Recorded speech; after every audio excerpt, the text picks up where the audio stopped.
Assalamualaikum warahmatullahi wabarakatuh. Innal hamdalillah wassalatu wassalamu ala Rasulillah wa ala alihi wa sahbihi wa mawala.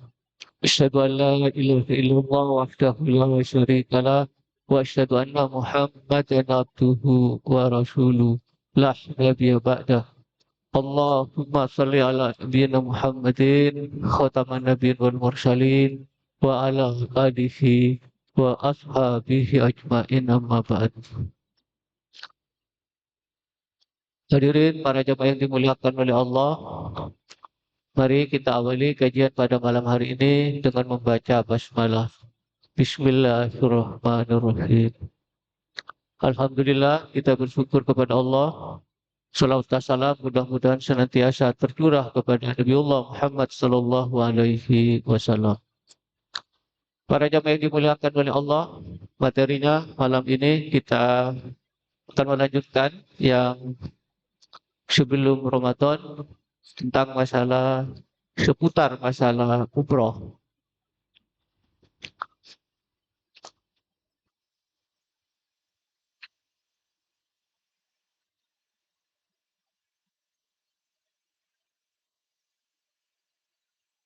Tapi sebagaimana biasa, kita akan sampaikan dulu beberapa amar ma'ruf nahi munkar yang saya ambil sekarang.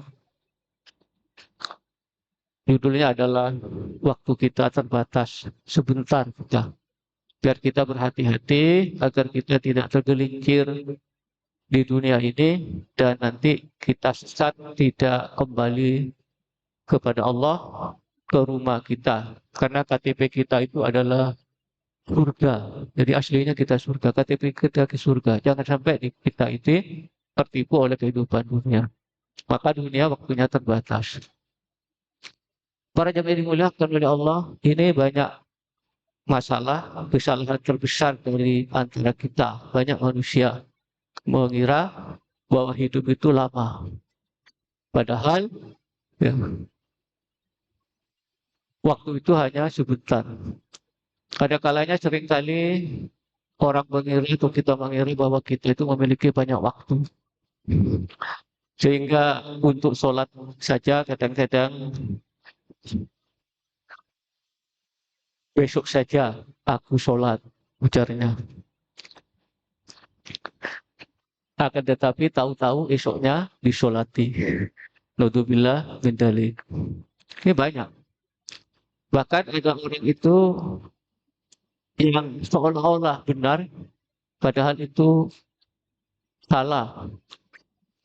Ada orang diajak sholat itu mengatakan, saya belum baik, belum menjadi orang baik. Hati saya belum bersih, katanya.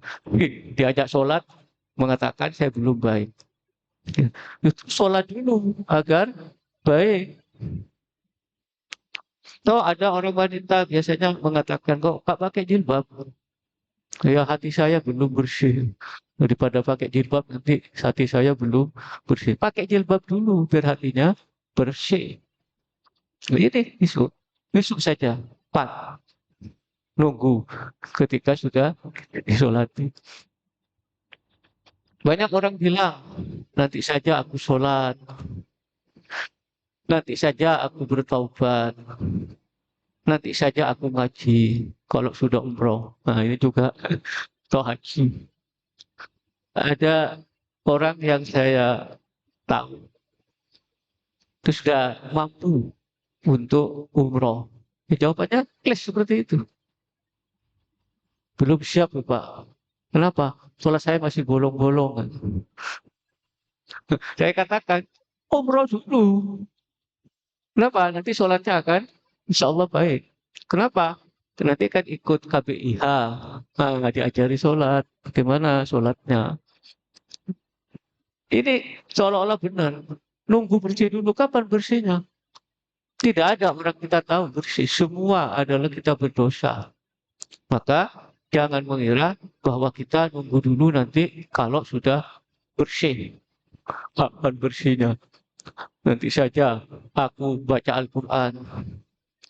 Kalau sudah mau mati. Nanti saja aku menutup aurat. Ini banyak kata-kata di masyarakat. Ya, seolah-olah waktunya itu akan lama, padahal terbatas. Nanti sampai wafat atau malaikat menjemputnya. Ya, maka kita alhamdulillah tertunda.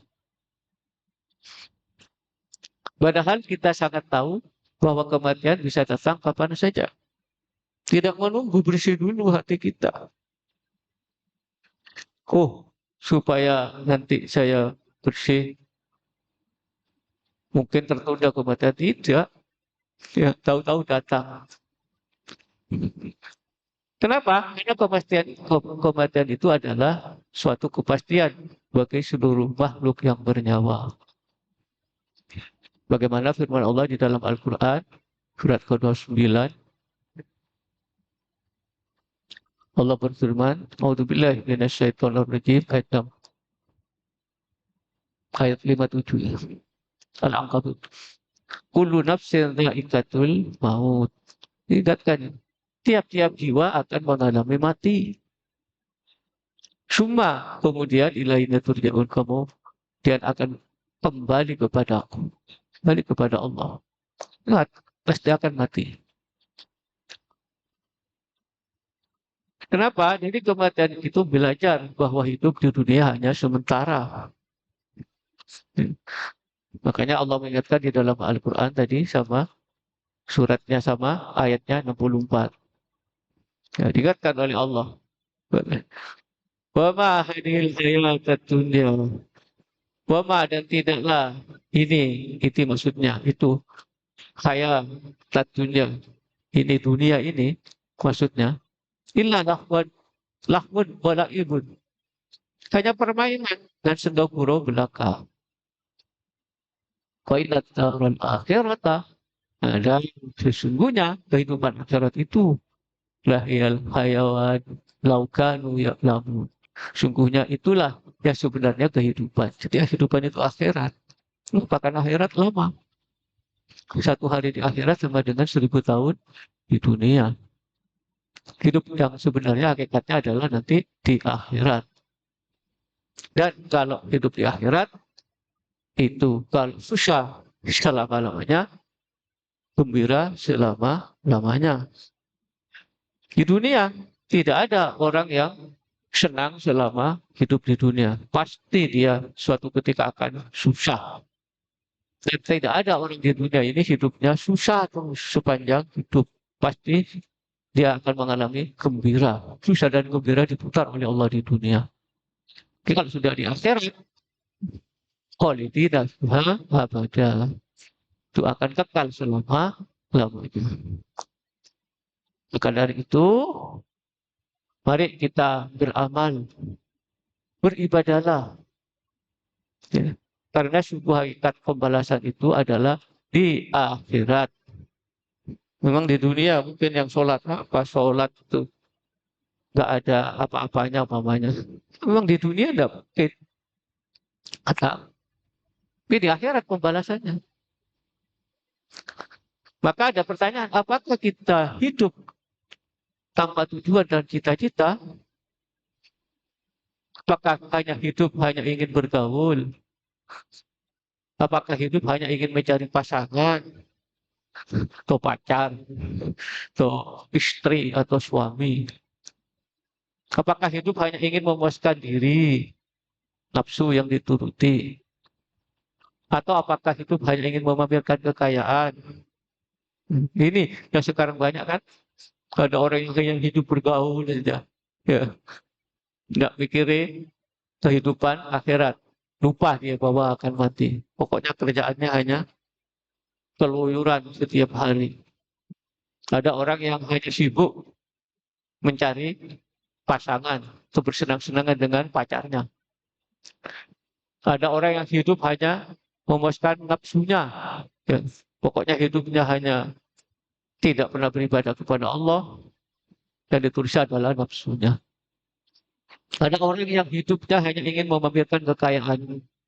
Udah kaya, si kurang. Kekayaannya dipamerkan. dikira hidupnya masih panjang,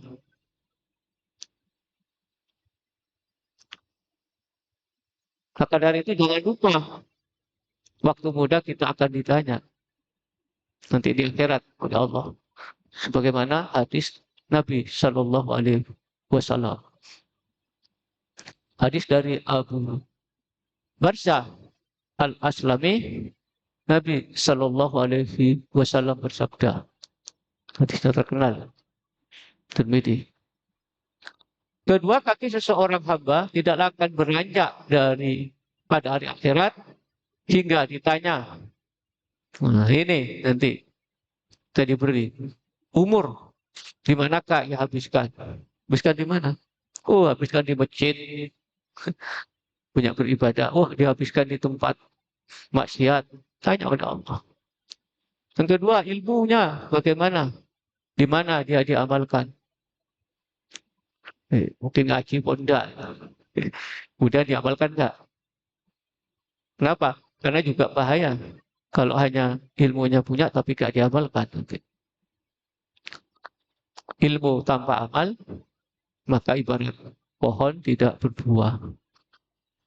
Baliknya, orang beramal tidak berilmu, ibarat orang jalan di malam hari, sesat nanti. Kemudian hartanya bagaimana ia peroleh? Dan yang paling berat, dan di mana ia keluarkan atau infakkan. Ditanya 4. Tidak, dalam hadis yang lain biasanya yang terkenal tidak bergeser kaki seseorang ketika ditanya 4 ini.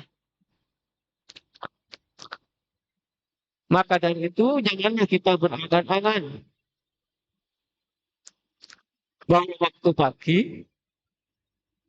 kita masih hidup akan bisa bertahan sampai sore. Tidak ada yang tahu kan? Tadi, kullu nafsin dha'iqatul maut. Karena maut itu menjemput tahu-tahu datang. Jadi dalam Al-Quran juga diingatkan, kullu nafsin dha'iqatul maut, bahwa setiap jiwa akan mengalami kematian. Dan apabila telah ajal tiba, fa'idha ja'a ajaluhum, la yastakhiruna sa'atan, wa la yastaqdimun. Apabila ajal tiba, tidak bisa ditunda atau dimajukan. Maka jangan berharap, oh saya pagi tidak ngaji, ya, tidak baca Al-Quran, nanti sore saja. Nanti bahaya ya. Tahu-tahu sore sudah dingajikan. Atau sore. Ya. Kita hidup di sore hari. Apakah kita tahu bahwa kita mampu bertahan sampai pagi hari? Tidak ada yang tahu. Mengapa? Ini sudah banyak. Betapa banyak orang yang hidup di pagi hari, akhirnya tidak bisa bertahan di sore hari. Banyak. Banyak kata hati hidayat. Orang itu kalau tidak mau beribadah, dengan apa yang diingatkan itu? Sudah banyak orang yang mati, disolati. Kok tidak mau beribadah kepada Allah? Dengan apa lagi kata hati hidayat itu? Seperti itu. Kok nggak mau sholat, nggak mau ngaji, nggak mau beribadah kepada Allah? Padahal setiap hari ada saja orang meninggal dunia. Pasti ada. Tiap hari itu. Bahkan di dunia itu jutaan manusia. Ya. Hidup pagi hari, sore hari, meninggal. Sebaliknya, betapa banyak orang hidup di sore hari, akhirnya tidak bertahan hingga pagi hari. Makanya mengapa ketika tidur kita disunahkan untuk berdoa.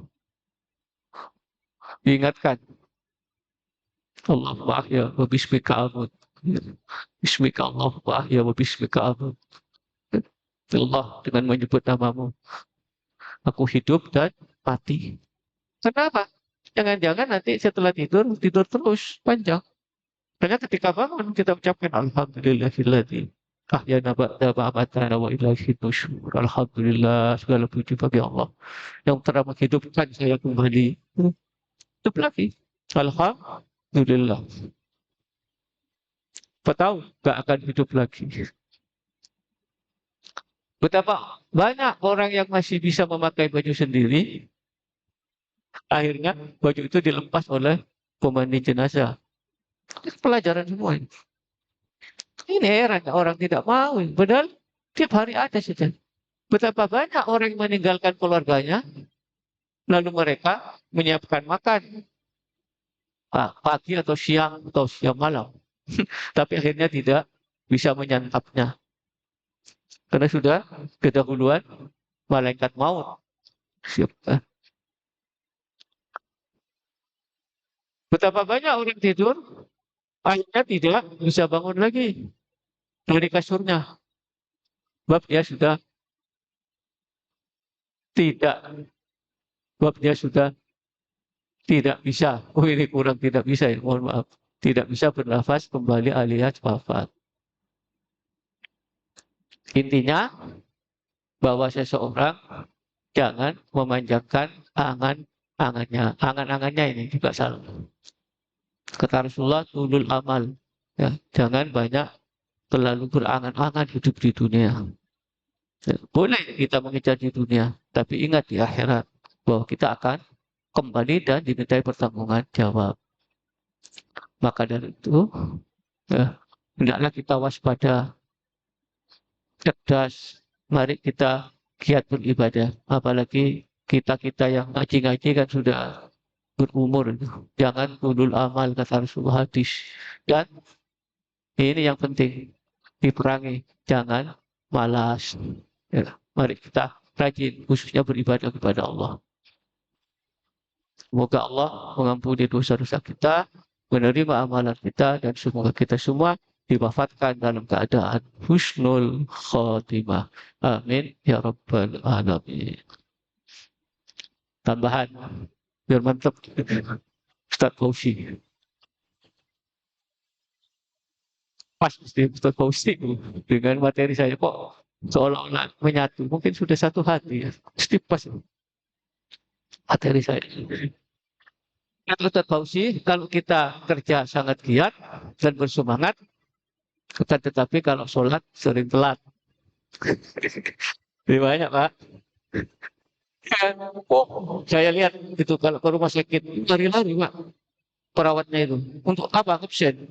Karena takut terlambat. Mereka parkir gini. Jadi parkirnya sebelum masuk parkir itu sudah takut terlambat. Di sholat.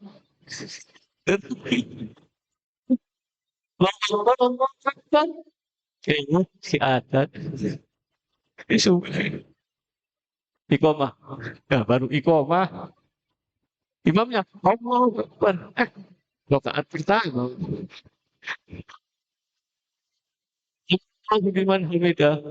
Menjelang rakaat kedua. Kurang dua rakaat.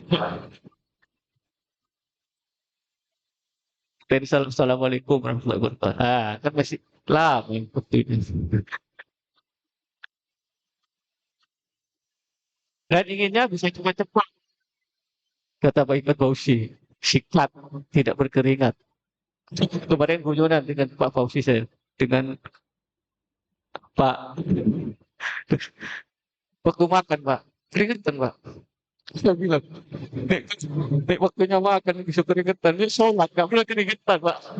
Saking semangatnya makan. Iya kan? Ayo kita jujur. Makan.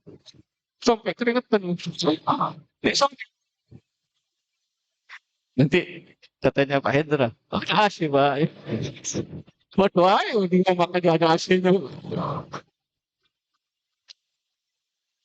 Datang kerja mati-matian. Gelai. Waktu sore cepat-cepatan. Kerja lihat, Pak. Lihat kemarin itu. Itu baru ada Pak Haidar yang mau datang itu. Belum malaikat maut, Pak. Persiapannya, Pak, berapa kali saya lihat itu semua Pak. Di setiap kunjung. Ketika sholat, pegang. Bukan nanti kata Fauzi itu ada. Allah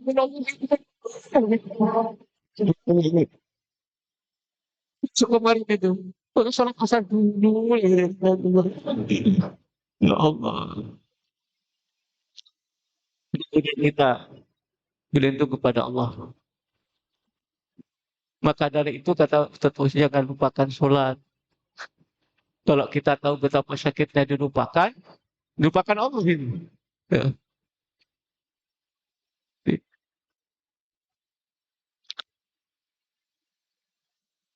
Kenapa? Karena kalau dilupakan Allah, lupa kita sholat, maka juga dilupakan oleh Allah besok di akhirat. Hmm. Ini yang saya senang. Makhluk syaitan berlari ketika mendengar adzan. Kok banyak manusia yang ikut-ikutan jadi setan. Ya, nah, tapi perlu jelaskan. Setan itu adalah sifat, Pak. Kalau sifatnya tidak mau beribadah, ya setan. Setan, makhluknya namanya iblis dalam surat Al-Kahfi ayat 50. Jenisnya adalah dari golongan jin, bangsa jin.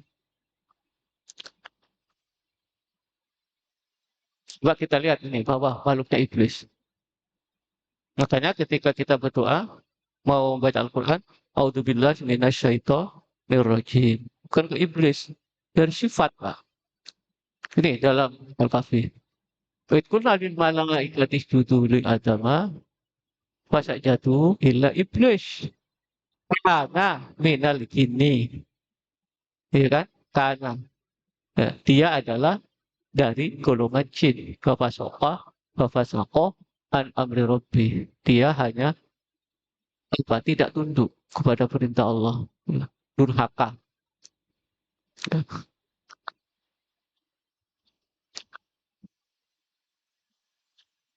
Nah, nih. Jadi ajar berdoa kepada setan kan? Dalam surat Al-Mu'minun ayat 97 dan 98. Itu perlu Pak, kita baca setiap saat juga. Wa qur rabbi a'udzubika min hamazatis syayatin. Ya Allah, Tuhanku aku berlindung kepada Engkau dari bisikan setan. Setan ya? Bukan iblis setan. Wa a'udzubika rabbi ayyadurun.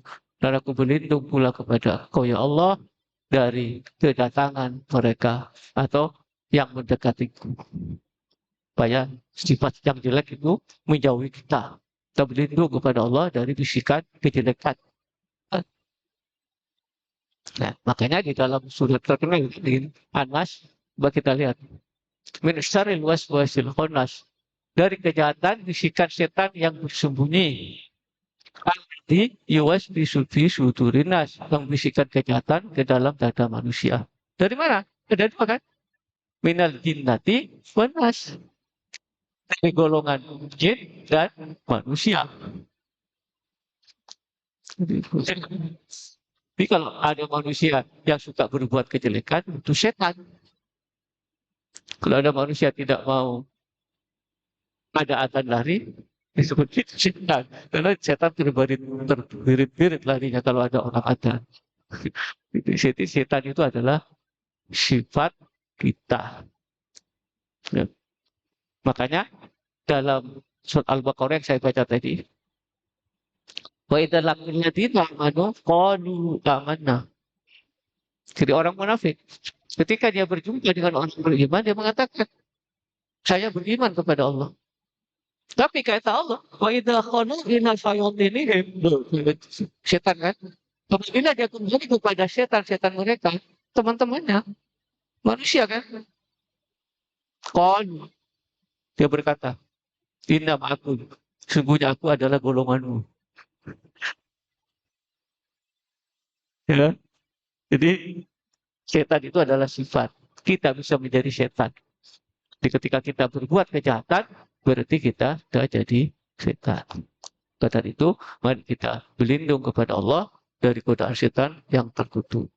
Ya kan? A'udzubillah minasyaitonir rajim. Rabbi a'udzubika min hamazatis syayatin wa a'udzubika rabbi ayyahdurun. Tadi.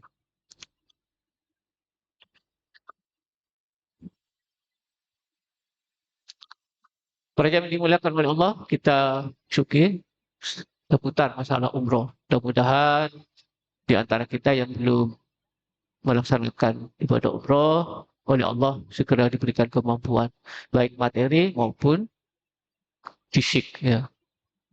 Seperti ada beberapa hal masalah umroh, ada 7. Yang pertama adalah pengertian umroh. Yang kedua adalah hukum berumroh. Apa hukumnya? Terus disyariatkan umroh. Kemudian yang ketiga, bagaimana kalau kita umroh lebih 1 kali? Hukumnya apa? Kemudian kapan waktu berumroh? Dan yang terbaik, karena ada waktu umroh itu yang terbaik, itu pahalanya sama dengan ibadah haji. Pahalanya sama, tapi bukan seperti haji, karena pelaksanaannya tidak sama dengan haji. Pahalanya sama dengan haji. Maka jangan sampai salah. Ada orang itu, saya sudah umroh di bulan puasa, sudah haji saya. Belum, Pak. Belum haji, cuma pahalanya sama.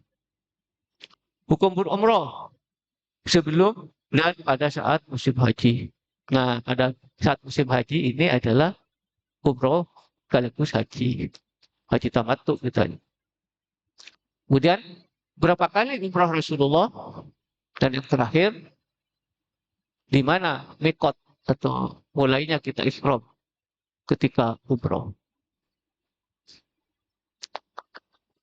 Para jemaah yang dimuliakan oleh Allah, kita masuk materi yang pertama, pengertian umroh.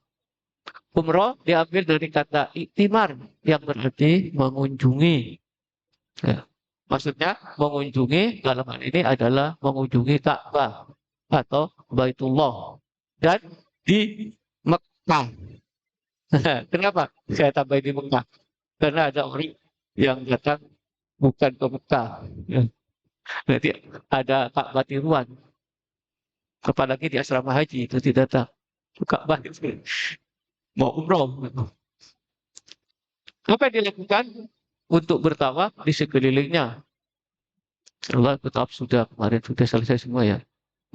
Melakukan sa'i di antara bukit Sofa dan Marwah serta mencukur rambut. Jadi orang yang umroh itu hanya tawaf, sa'i dan tahallul. Berarti dia sudah dapat pahala umroh selesai ibadah umrohnya. Jadi umroh itu singkat. Makanya umroh itu ada hanya 7 hari, 15 hari. Karena memang sebentar. Ya. Bahkan hanya lupa. Berarti kalau di situ hanya 1 hari ya selesai. Ya. Yang lama biasanya rekreasinya. Yang lama kemana-mana itu yang lama. Karena 1 hari selesai. Kalau haji kan agak lama. Karena ada setelah itu nanti masih ada menginap, kemudian di bukit selain lempar jumroh, kemudian masih ada lagi menginap dan lain sebagainya. Kayaknya agak lama. Kalau umroh cuma 3 coy. Disyariatkan umroh. Para ulama sepakat tentang disyariatkannya umroh. Berdasarkan hadis riwayat Ibnu Umar yang meriwayatkan bahwa Rasulullah Shallallahu Alaihi Wasallam bersabda. Nah ini, maka kalau bisa usahakan umroh di bulan Ramadan. Kenapa? Bagaimana melaksanakan umroh pada bulan Ramadan adalah seperti pahala melaksanakan haji. Sekali lagi, pahala seperti. Dan itu juga seperti pahala. Bukan sama kan? Seperti pahalanya, bukan ibadah haji. Makanya kalau bisa di bulan Ramadan kita melaksanakan umroh. Karena pahalanya sama dengan ibadah haji. Abu Hurairah meriwayatkan bahwa Rasulullah bersabda, satu umroh ke umroh berikutnya merupakan penghapus dosa-dosa di antara keduanya. Tidak ada balasan bagi haji yang mabrur kecuali surga.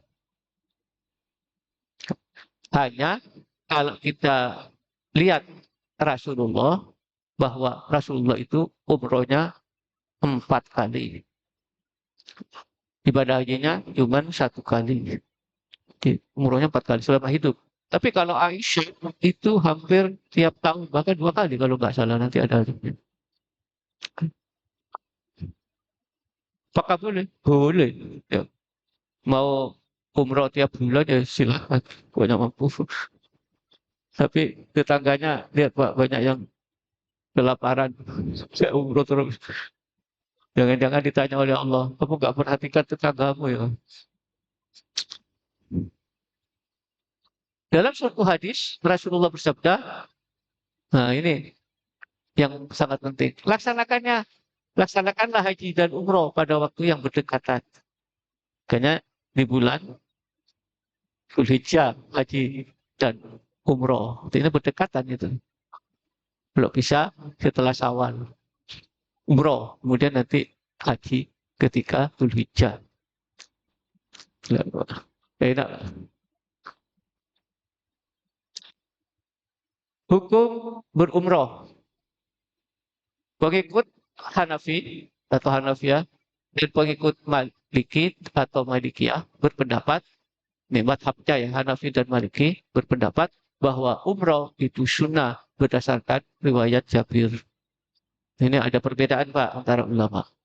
Jadi kata kalau menurut mazhabnya Hanafi dan Maliki itu adalah sunnah ya, berdasarkan hadis riwayat Jabir bahwa Nabi Shallallahu Alaihi Wasallam ditanya tentang umroh.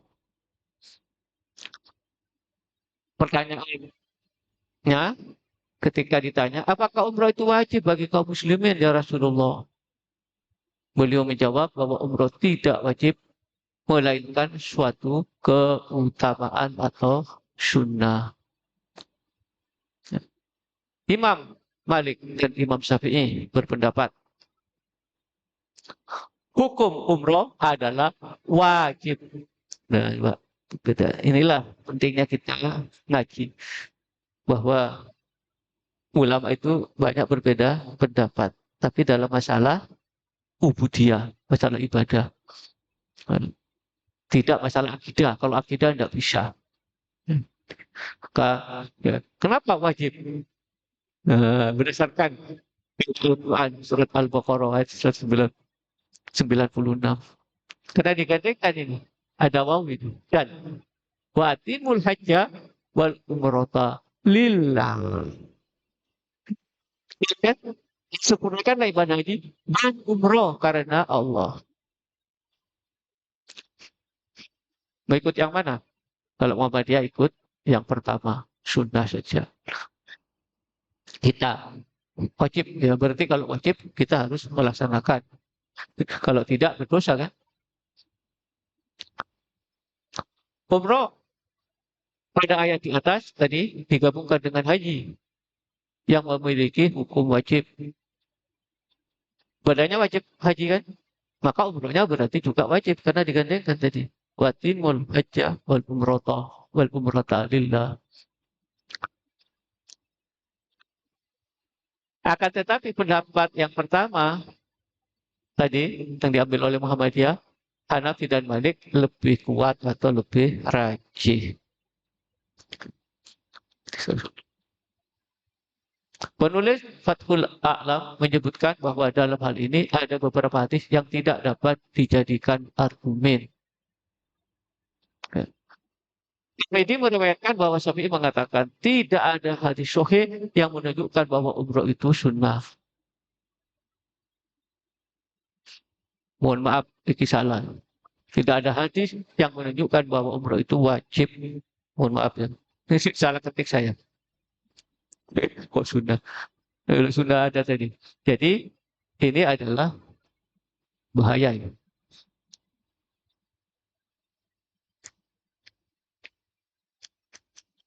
Karena nggak pernah Rasulullah mengatakan bahwa diwajibkan umroh, tapi kalau haji, wajib. Ayatnya juga sudah jelas.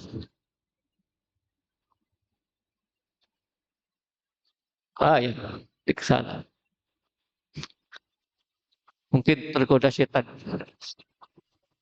Rabbi a'udzubika min hamasyati syayatin wa a'udzubika rabbi ayahdurun. Nggak dibaca. Umpama. Hukum berumroh lebih satu kali. Nafi mengatakan bertahun-tahun Abdullah bin Umar melakukan umroh setiap tahunnya 2 kali. Uh, ya, ngomong ya umroh dia nggak apa-apa umroh ke sana. Tapi ini menunjukkan bahwa umroh itu boleh. Qasim mengatakan bahwa Aisyah melakukan umroh sebanyak 3 kali dalam 1 tahun. Aisyah. Lalu Qasim ditanya apakah ada yang mencela perbuatan Aisyah? Qasim menjawab, Subhanallah, ia adalah umul mukminin. Tidak, ini tidak ada yang patut mencelanya. Artinya apa? Bahwa umroh boleh dilakukan beberapa kali. Dan ini adalah pendapat mayoritas ulama, kebanyakan ulama. Ya. Jadi kebanyakan ulama memperbolehkan seseorang untuk mengulang-ulang pelaksanaan umroh. Tapi menurut Imam Malik bahwa melakukan umroh bolak-balik ternyata hukumnya makruh. Lebih dari 1 kali dalam setahun. Ya, di 1 tahun 1 kali aja lah. Daripada makruh. Sudah kanon, ya, uangnya dikasihkan masjidnya untuk muhajirin. Jadi kalau, kalau Imam Malik mengatakan ya cukup 1 kali aja 1 tahun, jangan berulang-ulang. Tapi Aisyah ternyata 3 kali. Ibnu Umar, orang yang banyak mengatakan hadis juga, ternyata dia melakukan umroh 2 kali 1 tahun. Waktu berumroh, mayoritas ulama berpendapat bahwa seluruh hari dalam setahun merupakan waktu umroh. Hanya yang terbaik adalah bulan Ramadan. Dengan kata lain, umroh dapat dilakukan kapanpun. Tidak ada hukum makruh di dalamnya. Artinya 1 tahun itu Pak, kapan kita boleh umroh. Ya. Dimulai dari Muharram sampai Idul Hijjah, ya, bulannya itu boleh kita melakukan umroh. Beda dengan haji. Haji hanya dilakukan bulan Idul Hijjah. Makanya ada yang berpendapat dulu itu ya, bahwa ada 3 bulan dari Syawal, Dzulqa'dah, kemudian Dzulhijjah. Itu saja 3 bulan itu waktu haji.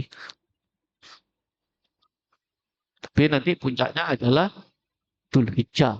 Artinya melakukan haji itu mulai dari bulan Syawal boleh, setelah hari raya kita berangkat. Nah, tapi tetap puncaknya adalah tanggal 9 dan 10 Dzulhijjah tadi, mulai tanggal 8. Gak bisa di bulan yang lain. Sementara Abu Hanifah berpendapat bahwa umroh makruh dilakukan dalam 5 hari. Nah, ini makruh.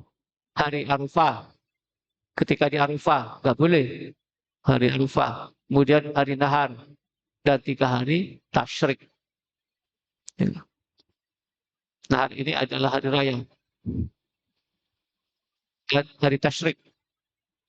Karena itu penyembelihan kurban. Nah, ini hari rayanya Nahar. Jadi tanggal 9, 10, 11, 12, 13 Dzulhijjah itu menurut Abu Hanifah melakukan umroh adalah hukumnya makruh. Lebih baik ditinggalkan. Hari-hari yang lain masih bisa banyak. Sementara Abu Yusuf berpendapat bahwa umroh makruh dilakukan pada hari Arafah dan 3 hari sesudahnya. Ya. Berarti hari Arafah. Berarti kalau pas hari rayanya boleh. Ya, kalau menurut Abu Yusuf. Yang nggak boleh adalah hari Arafah tanggal 9, 11, 12, 13 Dzulhijjah. Semua ulama sepakat bahwa umroh boleh dilakukan pada bulan haji. Ini sepakat itu. Pada Dzulhijjah sepakat bahwa umroh boleh dilakukan di bulan Dzulhijjah. Pak, saya nggak haji, cuma umroh nggak apa-apa. Ya, tapi kan rugi eman-eman. Ikrimah bin Khalid mengatakan, aku bertanya kepada Ibnu Umar, apakah umroh dapat dilakukan sebelum haji? Maka Ibnu Umar menjawab, tidak mengapa seorang melaksanakan umroh sebelum haji, karena Nabi telah melaksanakan umroh sebelum haji. Ini Indonesia haji tamattu kan. Semua haji Indonesia itu adalah pasti umroh dulu. Ya. Ini hadisnya. Jabir meriwayatkan bahwa Aisyah ketika itu mengalami haid. Dia melaksanakan semua rangkaian ibadah haji kecuali tawaf. Nah, ini penting. Kenapa? Karena tawaf itu harus suci. Gak boleh dalam keadaan kita hadas, baik kecil maupun apalagi hadas besar. Nah, makanya kalau ada orang, nah ini yang saya sering katakan, kalau ada orang mengatakan bahwa menyentuh lain jenis itu adalah membatalkan wudhu, ini bahayanya. Kenapa? Ketika tawaf itu gak selesai-selesai. Kenapa? Karena udah saya tahu sendiri, nggak menyentuh perempuan itu, mulai kulit putih sampai kulit paling irem. Oh, Pak. Nyentuh, terus untuk lagi, menyentuh mereka, selesai tawafnya. 7 kali lagi. 1 kali aja mus kok berjuta-juta manusia. Ya, bisa. Apalagi orang Indonesia kecil, disuruh-suruh. Tapi ada etnya juga, Pak. Orang Indonesia itu. Disuruh saya enak malah. Cuman mudah-mudahan nggak perempuan jadi belakang gede-gede, Pak. Pakai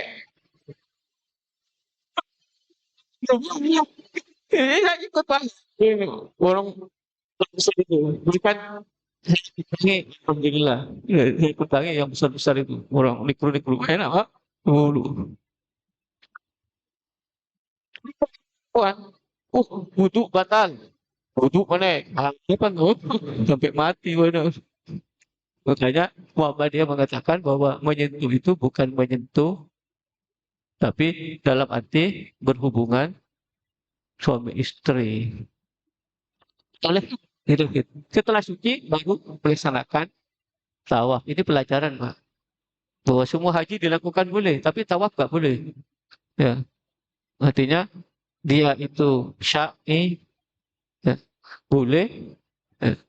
Kemudian apa saja hanya tawaf yang nggak boleh. Karena ada dua ketika kita hadas besar, hadas kecil. Tidak boleh sholat dan tawaf. Dia berkata, wahai Rasulullah, apakah kalian melaksanakan haji dan umroh sementara aku hanya melaksanakan umroh? Kata Aisyah. Beliau kemudian memerintahkan kepada Abdurrahman bin Abu Bakar menemani Aisyah keluar menuju Taim. Setelah sampai di Taim, Aisyah ihram karena sudah suci melaksanakan umroh setelah haji pada bulan Dzulhijjah.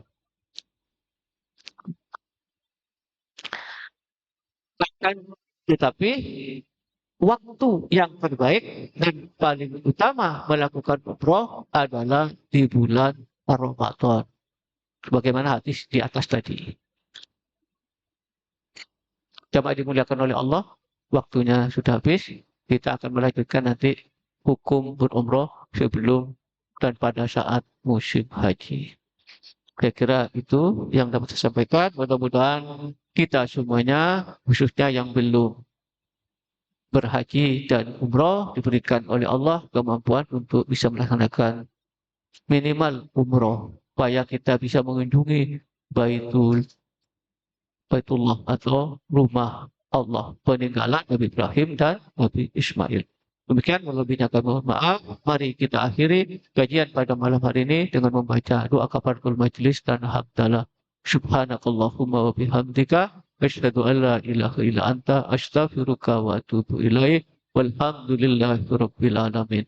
Nasrul minallah wa tawfiq wa bil taufiq wal hidayah. Wassalamualaikum warahmatullahi wabarakatuh.